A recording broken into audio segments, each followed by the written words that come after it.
What we're doing is we're actually leveraging the OneAPI standards around location and messaging.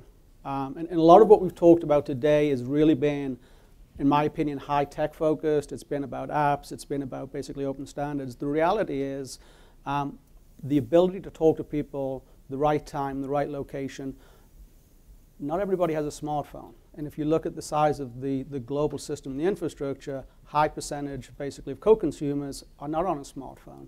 SMS is still very pervasive and very relevant channel. So how do we basically develop an ecosystem, again, that really leverages what everybody is doing, where they're doing it. And so there's some elements in this pilot that I'll highlight, and I want you to think about how to extrapolate that out into basically the capabilities. So again, we're going to basically be doing a customer-focused program in this pilot, leveraging these capabilities.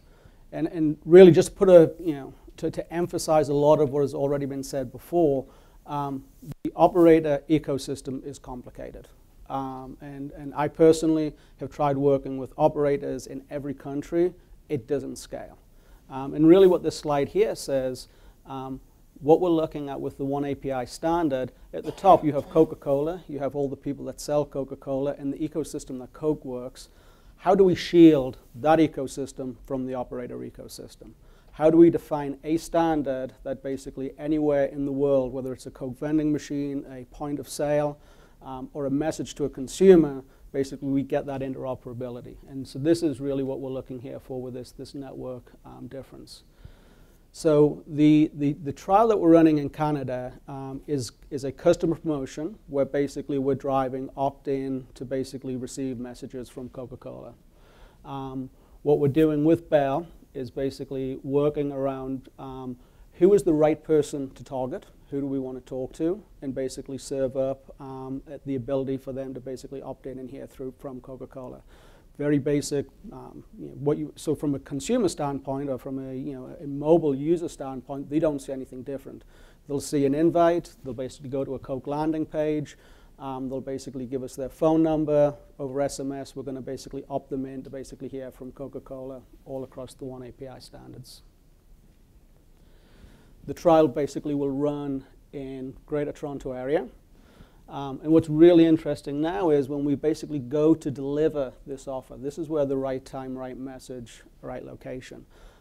If you think about the portfolio of products and the customers, you're in a different mindset if you're working downtown and you're basically looking for a quick place to go get lunch, as opposed to it's the weekend or it's an evening and you're at home. So even when we look at this trial here, I have the ability, based on the location of that person that's opted into this trial, to basically, based on where they are, to basically serve up which offer I want to basically give them. So if you think about it from a data standpoint, the more I know about the person and what's relevant for them right now, it may be if I know you're in downtown Toronto and it's lunchtime, you're going to get a lunch offer, basically Coke meals offer at lunchtime.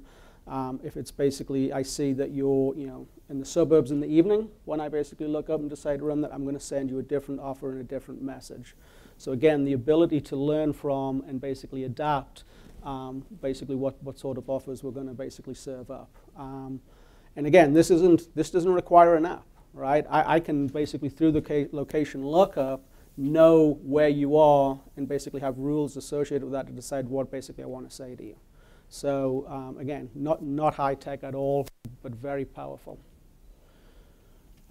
So really small pilot, but very important pilot, because it's not just about the technology. As a matter of fact, within the Coke business, we're really looking at this around basically how is this helping Coke basically grow its business. So the ability to go to, the examples that I had up earlier, so the ability to go to Subway and basically help Subway drive footfall into a franchisee is a huge value proposition. So in doing that with the Coke customers, basically we'll measure and we'll know how that works. This opportunity here is to really understand what added advantage we get with the close relationship with the operators. So again, I can do offer-based, does not have to be smartphone. I'll basically respond to location and time preferences. And then also, I want to learn from that person. I want to know what do they engage with. So how am I smarter and more targeted in basically the conversation that I have? And then again, build once. So we're using the 2 services today. What additional services do we want to basically start incorporating that? Think about the commerce proposition here, the ability to walk in and pay on your phone. So huge value to the Coke system. And then obviously scale, right? So this is a pilot in Greater Toronto area with Bell. Bell have been a fantastic partner in this.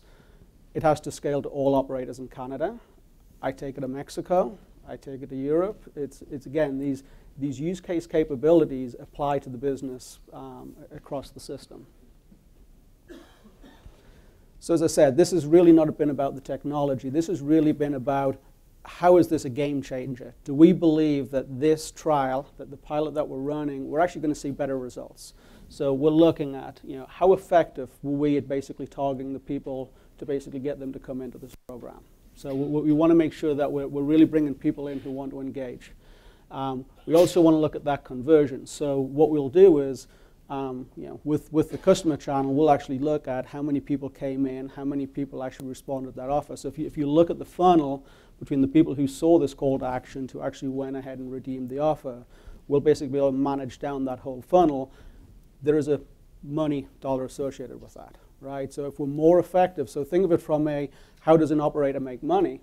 If you look at this from a Coca-Cola standpoint, there is business value if we are very efficient around basically driving consideration to go to a store to buy the product. And then obviously with that basically comes the monetization. Richard, to your points earlier, the developer community, right? So Coke vending. Coke builds a lot of apps, okay? Reserve whether they're good apps or not. But the reality is with an API community and basically the ability within customers, how do we open this up to the developers? So there is innovation out there that we haven't even thought about. What's the developer's role in this to basically come to these standards and partner with an organization like Coca-Cola to basically have this thing scale? And that's the key here is scale. Do we believe between customers, consumers, locations, and operators and the functionality, this thing basically can be as big as it basically adds value. So I think, I think it's my second to last slide, but really the last slide. I think these things are key. And I think from a Coke standpoint, again, it has to scale. And to get scale, you need interoperability. So there has to be a published standard, right? So the work that you're doing, the work that AT&T is doing, what the GSMA are basically pushing through OneAPI, from to create this abstract layer that protects Coke from needing to know the complexities of the operators. And frankly, Coca really, they have their complexities. So it's I'll leave it as it doesn't scale. But it's got to be a published standard where basically people can plug into that. And again, it's less about the technology, it's more about the published standard. These APIs have to be rich. And we know that we've got to start today, and I think there's been organic growth. The federation, basically the way to bring this together and have a federated model, absolutely key. Also touched on today, basically consistent services. So to me, this is not about a one gateway through one API. This is about all the API providers that are out there, the ecosystem that we work with, and making sure that we can basically have consistent services, quality of service through that interoperability. And then the last thing here, obviously, is it's a global system. So if I'm selling a Coke in China, it can't hop to the US, to the UK, and back to China and basically have a 3-second, 4-second transaction time. So the technology is important in this, and I believe this is something that we need to continue to work on. But I think this is what we do very well.